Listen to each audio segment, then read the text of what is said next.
Yes, my people, as e dey hot, it don't happen. No, this is so shameful from Nigeria as a whole. Nigeria is too big to beg for naira. Just watch as they expose Tinubu. Say Tinubu go Saudi Arabia go beg them, make they give am dollars to come boost naira, make naira gain value again. This is so shameful, and this is a spit to our face, Nigeria. I beg when I watch this as a watch, and I beg hit this like button, share am make everybody make them see am. And for someone who pity for this man, but this man talk say make we not pity for am. So na him look for the job, say he go work. Come work now, you don't go dey beg for dollars just to boost naira. Watch, share, and comment your opinion.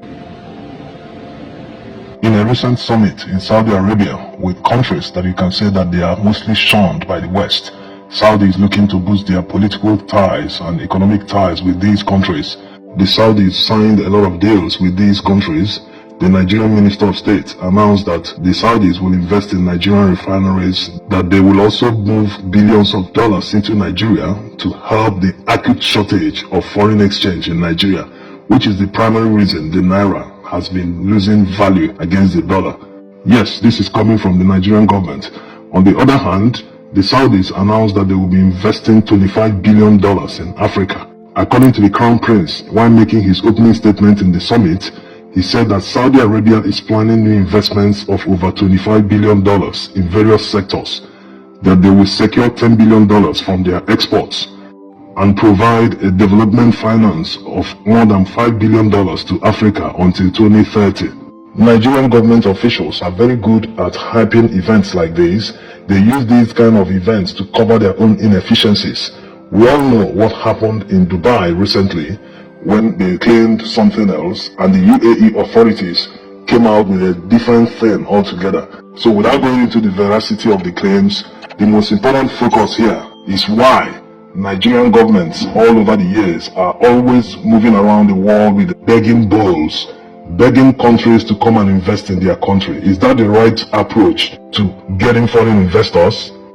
And how many countries do you see around the world that does the same thing, that moves around begging people to come and invest in their country? We'll come back to this in a moment. What amount in billions of dollars do you need to circulate in Nigeria's economy in order to stabilize the exchange rate? Practically billions or even up to $1 trillion. Yes, you need that huge amount because the demand keeps rising. And why do you need to stabilize the exchange rate? It is simply the main driver of inflation in Nigeria because the economy is mostly import dependent. When you import fuel and diesel into the country, these oils are huge drivers of the economy. Huge trucks all depend on diesel to haul goods all around the country, from the ports to the warehouses and vice versa. A huge percentage of public transports depend on petrol to run. So all these oils that you import, if you don't have a stable exchange rate, they will always lead to inflation. If the exchange rate is at 800 to $1 today, and before a petrol consignment arrives Nigerian port, it has reached about 1,000 to $1, the importer will simply adjust the price in order to be able to order a new one after he finishes selling the current one. That's inflation. So if you have a stable exchange rate, it will minimize inflation to the barest minimum. And in order to stabilize the exchange rate, you do not need to introduce artificial money. Artificial in the sense that it was not generated from Nigeria's economy. Anywhere you generate that foreign exchange that is not generated from Nigeria, the people that brought that money, whether it's a loan, whichever country that gives you that money to introduce in Nigeria, they will always want to take back that money to their own country. It's natural. So it means that it will not be sustainable. Why not work towards generating that foreign exchange in your own country so that it will be a natural flow? People who export and get foreign exchange will sell it on the market. People who need them to import more will buy from them. That's how it works.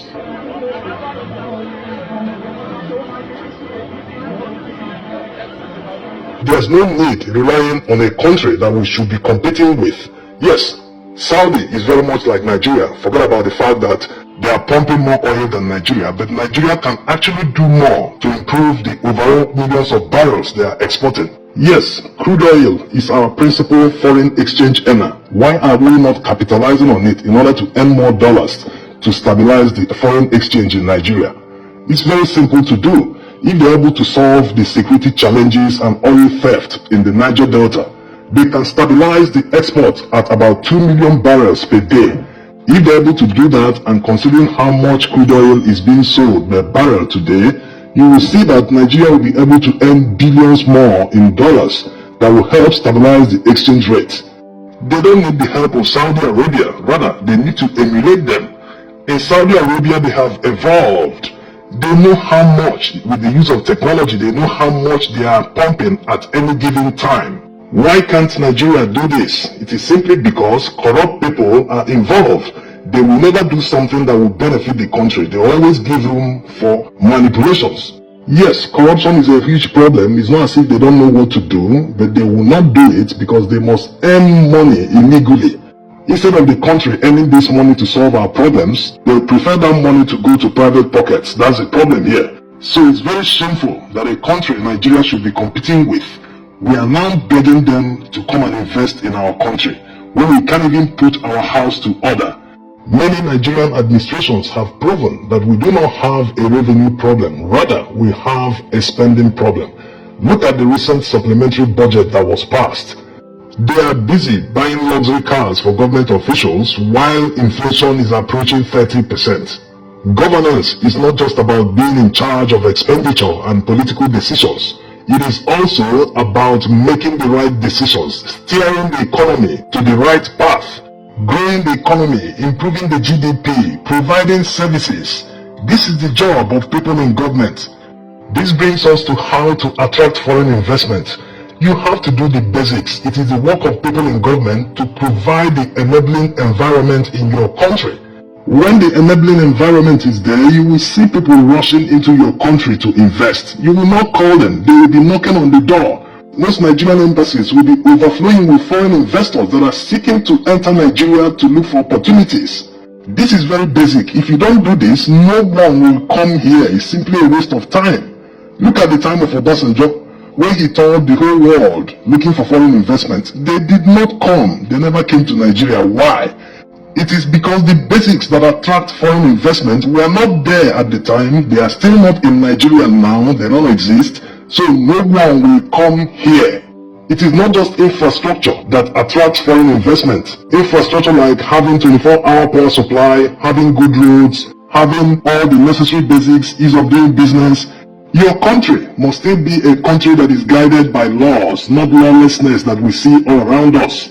If an investor is not sure that he will get justice in an ordinary civil matter in a Nigerian court, he will not risk his money and invest here. Never. Nigeria is a country where people rig elections and the aggrieved parties go to court to reclaim their mandate or seek a cancellation of the elections. The judges, instead of interpreting the laws the way it was made, they will throw the law and all evidence away in order to support the party in power. Do they think that people are not watching?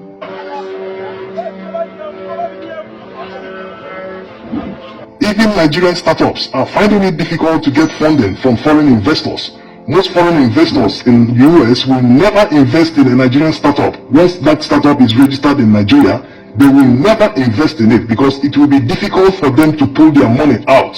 Apart from the laws that they do not respect, you can't get justice in a Nigerian court and many other issues, they will never invest in a startup. Ask all the people around, you will see that most of them are moving to Western countries. They are registering their companies in Western world in order to get funding. So Nigerians are moving away from their country to go to other countries for better life in order to get funding and all that. You expect foreigners to come and invest in a country where their own people are running away. You can never eat your cake and have it. You can't have a lawless society and expect people to come and invest in your country. No. Nobody will risk even $1 million because they know that to pull out that money will be a problem. Many international airlines still have their money stuck in Nigerian banks. They simply cannot exchange that money to dollars to take it back to their country. Even Nigerians living abroad are now reducing their investment in their own country because of trust issues. Many of them don't know what is happening in the country. They rather invest in the country where they are living than invest in their own country. So if the basics are not there, you will never have foreign investment in your country. The basics, apart from physical infrastructure that is needed for manufacturing, your country must be observing rule of law. If you do not have these basics, no one will come and invest in your country. Look at Vietnam, for instance. Many companies are now divesting from China because China is no longer the place you can manufacture things cheaply. Apple just announced that they will manufacture the next iPhone in India, no longer China. So you can understand how it works. You must have the enabling environment. It doesn't end with stealing and rigging elections and bribing judges to get judgment in your favor.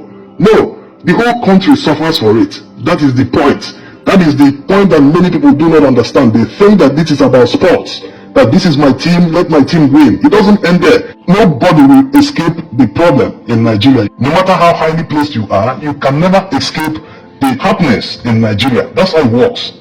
And because the people who stole and came through the back door do not have any idea about how to turn things around, we are still stuck. In fact, the economy has regressed more than they met it. It is very easy to create an enabling environment first for Nigerian investors who have monies in bank. They refuse to invest that money because they don't have confidence in their own country. You need to get these people to invest in the country first before foreigners will start coming.